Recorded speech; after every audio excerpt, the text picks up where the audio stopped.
섭리에 대한 두 번째 시간입니다. 섭리의 뜻에 관해서는 우리가 길게도 이야기할 수 있고 간단하게도 얘기할 수 있지만 제가 그 뜻을 여러분들에게 이해하기 쉽게 지난주에 설명드리기를 하나님께서 그가 결정하신 대로 그 일이 진행이 되도록 하나님이 이끌어 가시는 모든 것을 섭리라고 한다 그랬습니다. 그래서 창조하신 일 이후로부터 하나님이 역사의 모든 내용들을 그의 약속대로 완성하실 때까지 진행되는 이 모든 일이 넓게 섭리 안에 섭리의 범주 안에 다 들어간다 하는 사실들을 말씀을 드렸습니다. 그래서 이 섭리가 얼마나 포괄적인가 하는 것을 우리가 생각해 보았고, 우리가 섭리에 있어서 중요한 하나의 주제는 하나님은 제1원인자로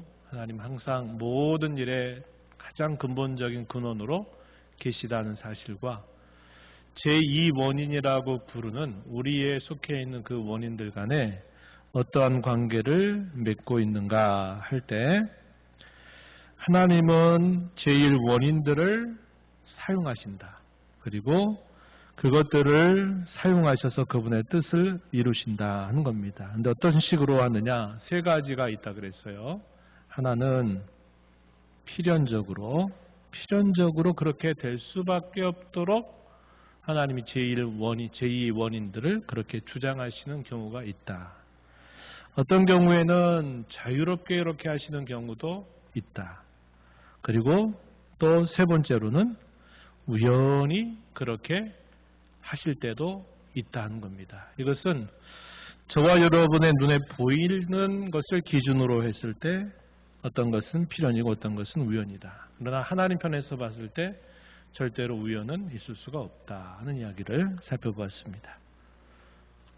소리가 좀 저한테 이상하게 들리는데 혹시 여러분들 어떠세요? 안 그래요? 울림이 들리는데 한번 좀 봐주시겠어요? 예.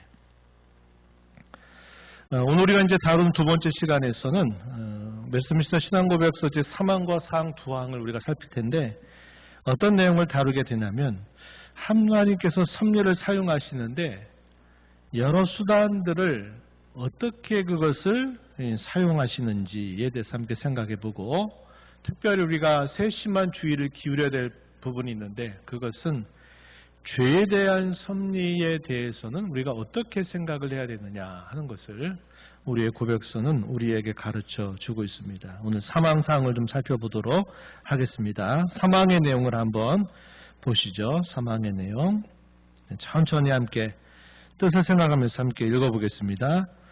하나님께서는 일반적 섭리에서 여러 수단을 사용하시지만 자기 기쁘신 뜻대로 그 수단 없이 그 수단을 초월하여 그리고 그 수단에 반하여 자유롭게 역사하실 수 있다. 예.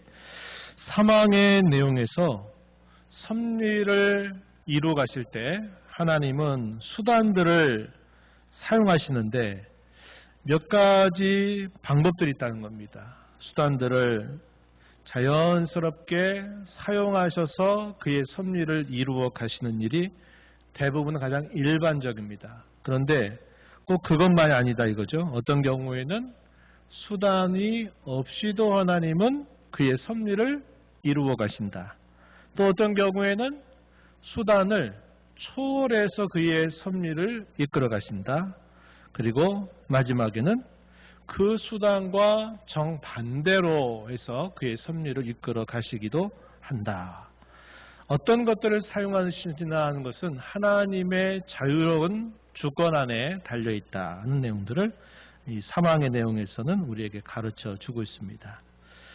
한번 좀 경우들을 따져볼까요? 일반적으로는 수단들을 사용하십니다. 우리가 마치 어떤 일을 하고자 할 때 그 일을 하기 위해서 필요한 여러 도구들이라든지 또 여러 가지 방법들을 우리는 사용해서 그 일을 되게 이룹니다. 밭을 가는 일부터 또 어떤 곡식을 심는 일, 또 하는 일, 이런 모든 일에 있어서는 우리는 어떤 도구들을 일반적으로 사용합니다. 하나님께서 일반적으로는 그의 섭리를 이루시기 위해서 도구들을 사용하신다 하는 것입니다. 이제 대표적인 하나의 구절을 좀 살펴보면요. 호세아서 2장 21절 22절의 내용을 한번 보십시오. 이렇게 말했습니다. 여호와께서 이르시되 그날에 내가 응답하리라. 나는 하늘에 응답하고 하늘은 땅에 응답하고 땅은 곡식과 포도주와 기름에 응답하고 또 이것들은 이스라엘에 응답하리라. 이렇게 말했습니다. 이렇게 꼬리에 꼬리를 물고 이렇게 하나님이 하고자 하시는 일들이 순차적으로 하나씩 하나씩 요 수단들을 통해서 그가 약속하신 말씀, 하시겠다고 하신 일들을 이루어 가신다 할 때 하나님은 보편적으로는 수단을 사용하신다 하는 것입니다. 일반적이니까 우리가 이런 부분들은 이해하는데 어렵지 않아요. 이제 그 다음 부분을 한번 보면 어떤 경우는 수단을 사용하지 않으신다는 겁니다. 이게 무슨 말씀인가? 성경 구절을 보면 이해가 잘 될 것 같아요. 호세아서 1장 7절 말씀을 우리 함께 같이 읽어보겠습니다. 그러나 내가 유다 족속을 긍휼히 여겨 그들의 하나님 여호와로 구원하겠고 활과 칼이나 전쟁이나 말과 마병으로 구원하지 아니하리라 하시니라. 아멘. 하나님이 그의 백성들을 구원을 하시겠다고 이야기하십니다. 그런데 구원을 하신데 어떻게 하시느냐?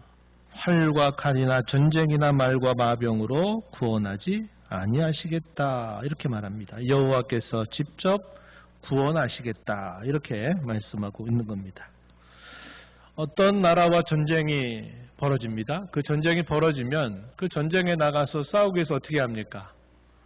군사에 동원하는 군사의 수를 모아야 되고 또 그뿐만 아니라 그 전쟁에서 사용할 수 있는 무기들을 또 준비하는 겁니다.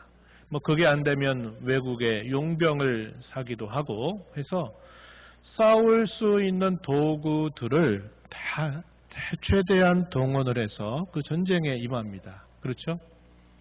하나님께서도 이스라엘 나라와 주변 나라가 전쟁이 벌어질 때 하나님이 이스라엘에게 승리를 안겨다 주시는 일반적인 방법은 뭘까요? 이스라엘 나라와 다른 주변 나라와 전쟁이 붙었습니다. 그럼 이스라엘 군사들이 어떻게 할까요? 자신들이 가지고 있는 무기를 가지고 그 이방 나라와 전쟁에서 붙어요. 그래서 그 전쟁에서 뭐로 싸웁니까? 무기들을 가지고 싸우는 거예요. 또 싸우는 기술도 연습해서 어쩔 때 하고 어쩔 때 피하고 하는 것들을 다 연습하는 겁니다. 이것들은 어떻게 되는 건가요? 그 싸우는 모든 수단들을 다 강구해서 싸우는데 하나님께서 이스라엘 백성들에게 승리를 가져다 주시는 거예요. 그런데 오늘 읽은 호세아서 1장 7절 말씀에서는 싸워서 승리를 하시겠다고 하시는데 뭐라고 이야기하냐면 이렇게 마병이나 칼이나 어떠한 전쟁을 위한 도구들을 사용하지 않고 여호와께서 직접 구원하시겠다. 이렇게 말하는 겁니다. 이런 예들이 성경에 간간히 드러나죠.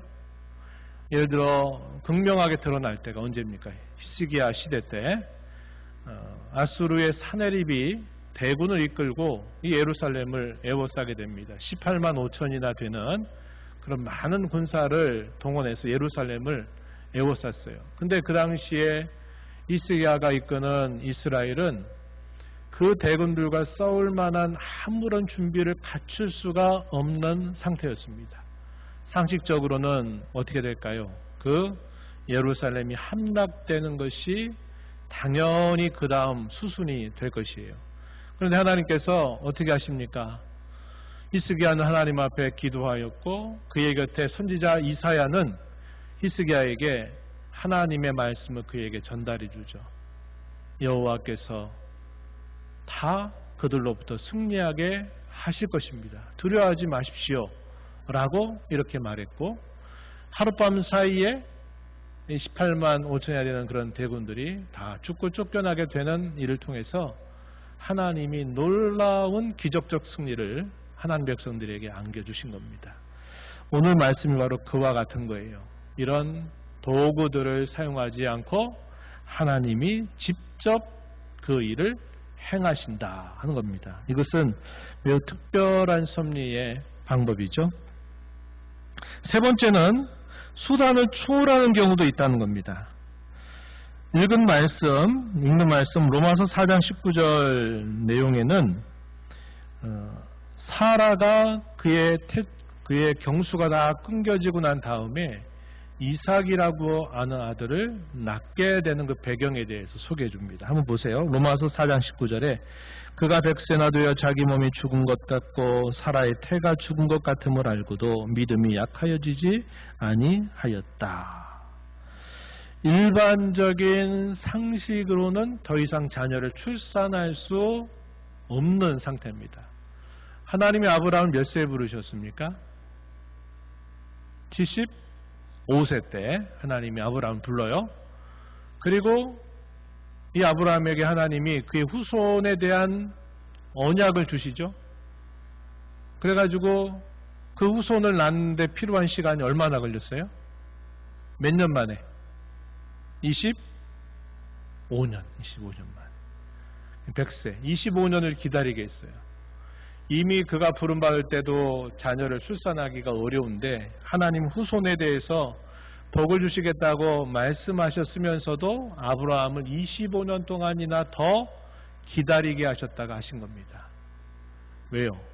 그가 후손을 낳는 일은 사람의 노력과 힘으로가 아니라 하나님의 특별한 기적적인 섭리를 통해서 하나님이 그 일을 이루신다는 것을 아브라함에게 보여주신 거죠. 아브라함은 그 25년 세월 동안 계속 신앙적으로 연단을 받게 하신 겁니다.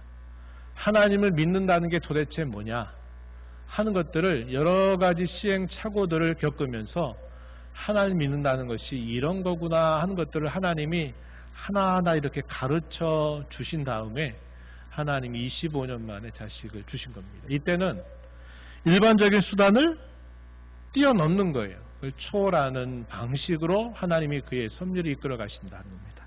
네 번째 경우는 특별한 경우죠. 일반적인 수단을 완전히 반대로 해서 그의 섭리를 이루어 가시는 경우가 되죠. 누구 얘기가 등장할까요? 한번 성경 구절을 읽어봅니다. 다니엘서 3장 27절 말씀을 읽어보겠습니다. 총독과 지사와 행정관과 왕의 모사들이 모여 이 사람들을 본즉 불이 능히 그들의 몸을 해하지 못하였고 머리털도 그슬리지 아니하였고 겉옷빛도 변하지 아니하였고 불탄 냄새도 없었더라. 누구 얘기입니까? 다니엘의 세 친구 이야기죠.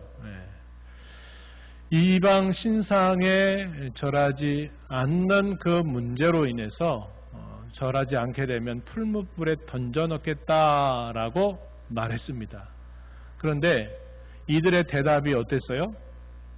굉장히 도전적인 대답이었어요. 우리가 볼 땐 참 믿음의 대답인데 이방의 군주가 들을 때는 내 권위에 도전한 듯한 그런 말을 한 거죠. 그러니까 평상시보다 7배나 더 뜨겁게 그 풀무불을 달군 다음에 그 풀무불 안으로 이 다니엘 세 친구를 거기에 집어넣은 겁니다. 던졌어요. 어떻게 됐습니까? 결과는 털끝만큼 하나도 상하지 않도록 하나님이 그들을 보존하셨고 오히려 그들을 풀무불에 던져 넣던 사람들이 그 뜨거움에 타가지고 그들이 죽고 그 안에 들어가 있는 이 세 친구는 하나도 상한 것이 없이 다시 나오게 되었다는 겁니다. 이런 경우는 어때요? 일반적으로는 그 풀무불에 들어가면 당연히 타서 바싹바싹 타고 죽어버려야 되는데 하나님이 그때는 특별하게 하나님이 기적으로 섭리를 이루셨죠. 어떻게 하신 겁니까? 하나도 상하지 않도록 그렇게 하신 거죠.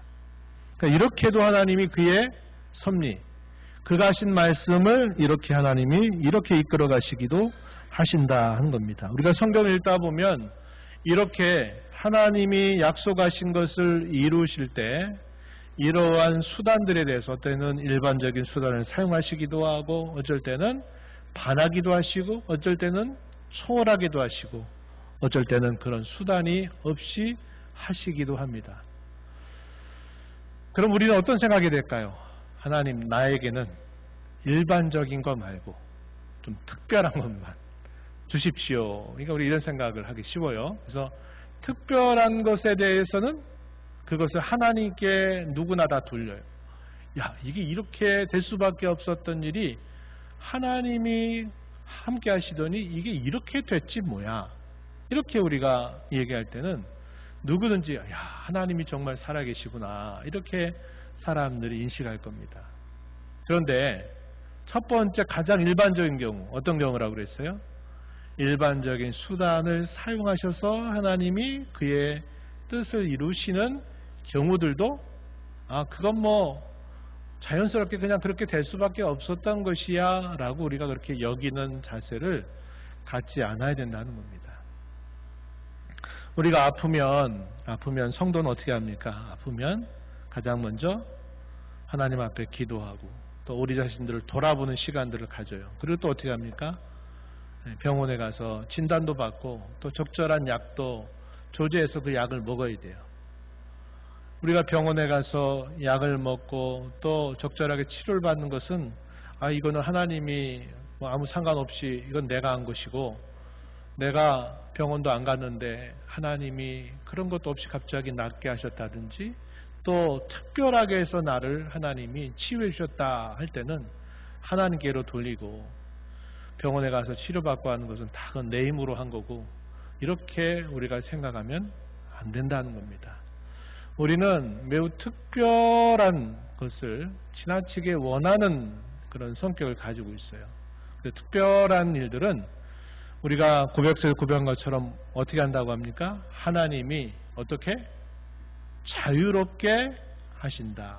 하나님의 자유로운 그의 주권 하에 있는 일이다 하는 겁니다. 믿음이 좋은 사람은 이런 특별한 일을 통해서 하나님의 기적을 보고 그렇지 않은 사람들은 그냥 일반적으로 하고 이런 식으로 여러분들이 이렇게 갈라보는 자세는 조심하고 하나님은 그의 원하신 바에 따라서 이런 여러 가지 방법으로 수단에 대하여 하나님이 관여하신다 하는 것을 여러분들이 이해하시면 좋겠습니다. 제 사항으로 한번 넘어가 볼게요. 사항. 자, 역시 이것도 함께 천천히 같이 읽어보겠습니다. 소리내서 읽어봐요. 하나님의 전능하신 능력과 측량할 수 없는 지혜와 무한하신 선하심은 그분의 섭리에서 아주 잘 나타난다. 그리고 그분의 섭리는 아담의 첫 번째 타락과 천사들과 사람들의 다른 모든 죄까지도 미친다. 그런데 그것은 단순한 허용의 방식이 아니라 하나님께서 최고의 지혜와 능력으로 그들에게 한계를 정하신 것과 그렇지 않으면 그 자신의 거룩한 목적을 위해 다양한 경륜 속에서 그들에게 명령하고 다스리는 것이 결합된 그러한 허용의 방식으로 미친다. 그런데도 그러한 섭리에 따른 그들 각각의 범죄성은 오직 피조물에게서 비롯되지 지극히 거룩하시고 의로우셔서 죄의 장본인도 승리자도 아니고 또한 그럴 수도 없으신 하나님에게서 비롯되지 않는다. 상당히 문장이 깁니다. 이 당시 신앙고백서를 작성할 때 문장을 이렇게 만연체로 길게 했어요. 근데 이제 그 의미가 무엇인가를 우리가 파악하는데 그렇게 어렵지 않습니다. 여기서 중요한 첫 번째 요점은 죄에 대해서는 하나님이 어떻게 섭리하시는가 하는 문제입니다. 이 문제는 참 역사적으로도 정말 오래된 그런 질문이기도 해요. 전쟁이 일어나서 수많은 사람들이 죽음을 당했을 때 하나님은 왜 전쟁을 허용하시느냐, 또 하나님은 왜 악을 그렇게 방관하시느냐 하는 이런 문제들을 항상 사람들은 제기해 왔습니다. 아주 오래된 질문이에요. 이럴 때 성경은 우리에게 뭐라고 가르치느냐 할 때 먼저 생각해야 될 중요한 하나님의 속성 혹은 성품이 있는데 세 가지를 말했습니다. 하나님의 능력, 전능하신 능력, 측량할 수 없는 지혜, 무한하신 선하심. 이것이 그의 섭리 가운데 잘 나타난다 하는 겁니다. 이것이 이러한 하나님의 속성이 없이는 이러한 문제들을 하나님이 처리하시지 않는다는 거죠. 하나님이 그러한 속성을 발휘하신다 이렇게 말했고, 죄에 대해서는 단순히 허용하는 정도가 아니라 오히려 그것을 적극적으로 하나님은 사용하신다. 쉽게 말하면 악을 선으로 바꾸신다. 이 말로 아마 여러분들이 이해하면 더 좋을 겁니다. 하나님은 죄라고 하는 것도 그의 섭리 안에서 하나님이 이끌어 가시는데, 그 죄에 대하여 섭리하실 때 하나님은 죄나 악이라고 하는 것을 어떤 형식으로 바꾸냐, 그분의 뜻을 이루고 그분의 선하심을 이루고 하는 방식으로 하나님은 섭리를 이끌어 가신다 하는 건 사실입니다. 그 다음에 중요한 또 하나의 요점은 뭐냐면, 하나님은 이 죄에 대한 책임자나 이 죄를 조성하시는 분이 결코 아니시다 하는 겁니다. 우리 이 얘기 처음 다루지 않죠? 기억나시죠? 이 죄 문제에 관한 신중함에 대해서는 우리가 앞에 내용에서 살폈죠. 어디에 살폈습니까? 우리가 신앙고백서 제5장을 지금 살펴보는데 제4장의 내용에서 이 문제를 다뤘어요.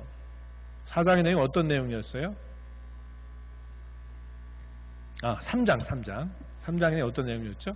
하나님이 모든 일들을, 일어날 모든 일들, 모든 활동들, 이런 것들을 하나님이 영원 전에 다 정하셨다. 미리 정하셨다. 이걸 우리가 작정이라고 부른다 그랬어요. 이 하나님의 작정의 문제에서도 죄의 문제를 다룰 때는 매우 신중하고도 조심스러운 자세로 이런 문제를 다루어야 된다. 이런 얘기했습니다.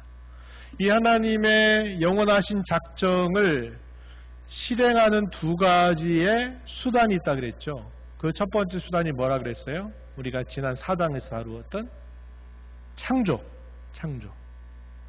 그리고 이번 5장에서 다루는 섭리. 그래서 하나님은 창조와 그의 섭리를 통해서 하나님의 작정을 이루어 가신다 한 겁니다. 그러니까 하나님의 작정에서 죄 문제에 대한 하나님의 특별한 그런 하나님의 어떤 대하시는 그런 방식이라고 하는 것은 당연히 그의 섭리 안에서도 똑같이 그렇게 다루어야 된다는 것을 우리에게 보여줍니다. 한번 보십시오. 그분의 섭리는 아담의 첫 번째 타락과 천사들과 사람들의 다른 모든 죄까지도 미친다. 하나님의 섭리 바깥에서 일어나는 범죄와 타락 사건은 있을 수 없다 그랬어요. 왜 그럴까요? 우리가 지난 첫 시간에 살펴본 것처럼 가장 작은 일로부터 가장 큰 일에 이르기까지 모든 것들을 하나님이 섭리하신다 우리가 살펴봤기 때문에, 이런 첫사람 아담의 범죄와 타락, 천사들과 사람들의 모든 죄도 하나님의 섭리 안에서 일어난다는 겁니다. 그런데 단순하게 허용하는 방식이 아니라 하나님께서 최고의 지혜와 능력으로 그들에게 한계를 정하시는 것과, 꼭 그렇지 않으면 자기의 거룩한 목적을 위해서 다양한 경륜 속에서 그들에게 명령하고 다스리는 것이 결합된 그러한 허용의 방식으로 미친다.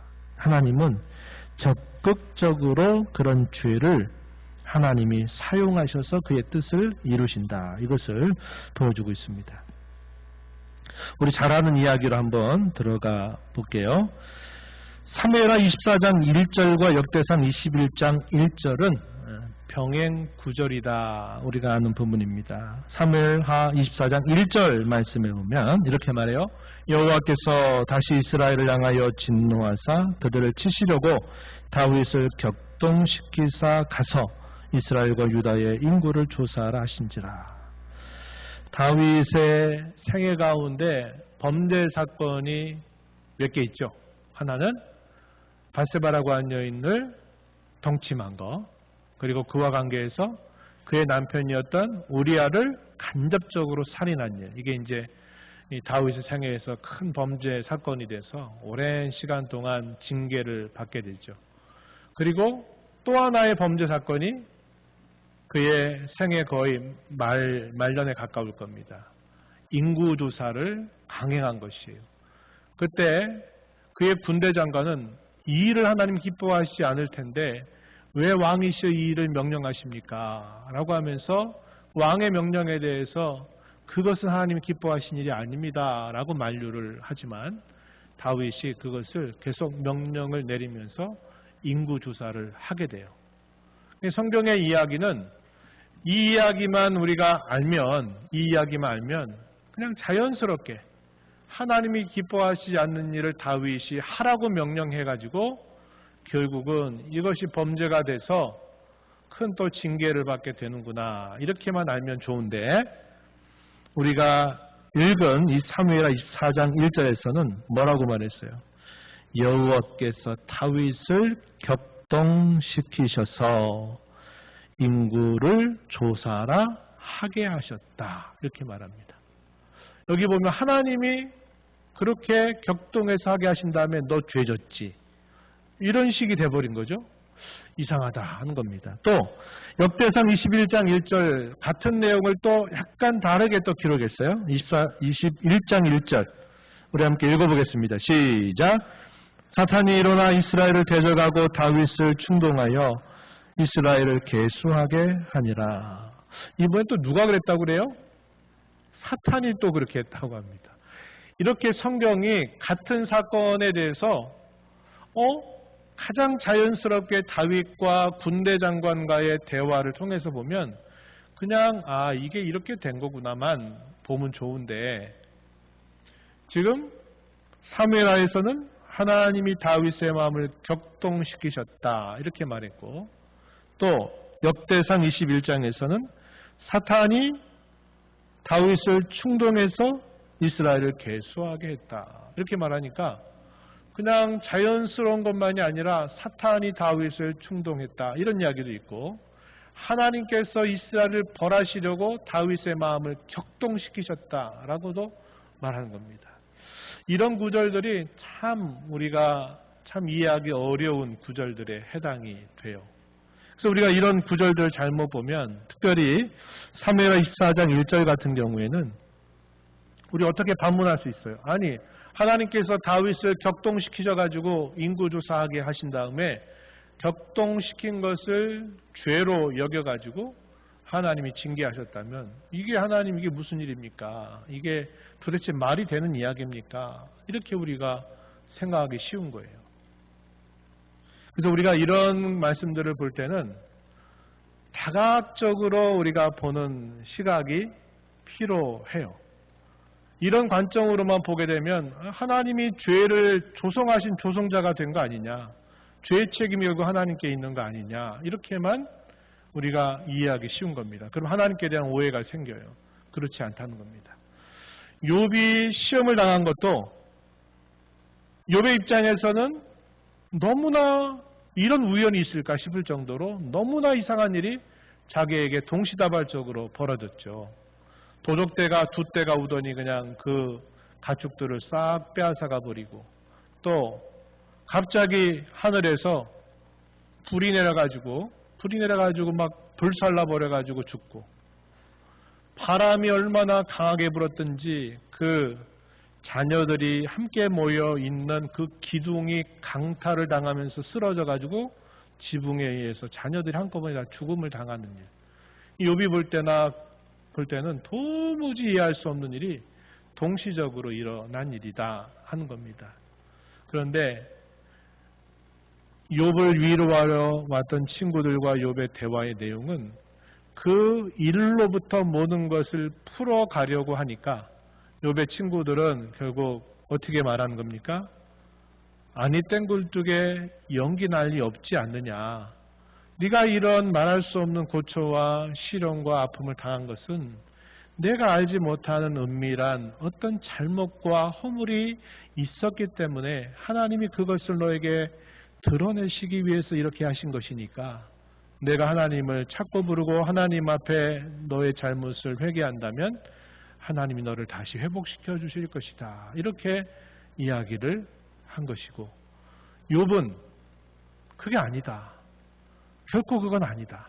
이유는 모르지만 그런 일이 내게 왜 벌어지는지 나는 알지 못하고, 그 일은 하나님이 어쨌든 이 모든 일들을 하나님이 하신 건 맞지만 내가 이런 고난을 당한 것이 너희가 말한 그 이유 때문에 그런 것은 아니다 하는 것 때문에 이 두 부류 사이의 대화가 서로 협의가 안 되는 겁니다. 욥은 아니다 라고 말하고, 친구들은 왜 인정 안 하냐, 교만하다 부터 이제 별 얘기들이 다 나오면서 3번에 걸친 친구들과의 대화가 쭉 이어졌던 이야기가 욥의 이야기입니다. 그러다가 나중에 하나님께서 나타나셔서 그 모든 상황을 한꺼번에 싹 정리하신 일이 있게 되죠. 그래서 어떤 하나의 사건 속에는 이렇게 다양한 원인들, 그리고 차원적으로 깊은 원인과 표면적으로 보이는 원인들이 함께 항상 일하고 있다는 겁니다. 근데 결과는 결국 어떻게 하시느냐, 하나님이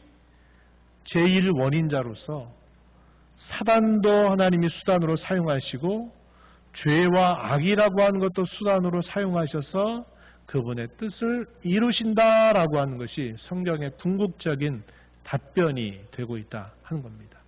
그래서 이런 문제 우리가 생각할 수 있게 되죠. 열왕기상 22장 22절 23절 내용은 지난번에도 한번 소개했던 이야기예요. 아합과 여호사밧의 연합으로 해서 아람 나라와 전쟁을 벌이게 될 때 여호사밧이 선지자, 물을 만한 선지자를 불러오자라고 하는 이 말과 연계된 그런 말이었어요. 하나님이 아합의 죄를 심판하시기 위해서 하나님이 거짓된 영을 영적인 세계에 있는 그 거짓된 영을 보내가지고 거짓말을 하게 하는 일을 통해서 결국은 이 아합에 대한 심판이 이루어지게 하시는 것들을 우리가 살펴보게 됩니다. 사울이 블레셋과의 전쟁에서 죽음을 당하기 직전에도 이런 모습을 우리가 또 확인해 볼 수 있어요. 그래서 이러한 면들을 보게 되면 이 하나님의 이런 죄에 대한 섭리에 있어서는 대단히 오묘한 방식으로 하시지만, 하나님은 죄를 조장하시는 분이 아니라 오히려 죄라고 하는 것을 하나님의 뜻을 이루는 수단으로 하나님은 사용하신다는 것을 보여줍니다. 이에 대한 가장 대표적인 이야기 중에 하나, 우리가 읽었던 창세기 50장 20절에 등장하죠. 누구 이야기입니까? 요셉이 그의 형제들에게 했던 말이죠. 다시 한번 본문을 보면, 당신들은 나를 해하려 하였으나 하나님은 그것을 선으로 바꾸사 오늘과 같이 많은 백성의 생명을 구원하게 하시려 하셨나니, 이렇게 말합니다. 형제들의 미움, 이 요셉을 죽이려고 하는 그런 그들의 계획, 이런 악한 계획들이 있었음에도 불구하고 하나님은 결국 그들의 악을 선한 결과로 만들어내셔서 그 깨어진 가정도 회복하실 뿐만 아니라 더 나아가서는 하나님의 백성들의 구원을 예비하시도록 하나님이 이끌어 가셨던 것을 우리가 알게 됩니다.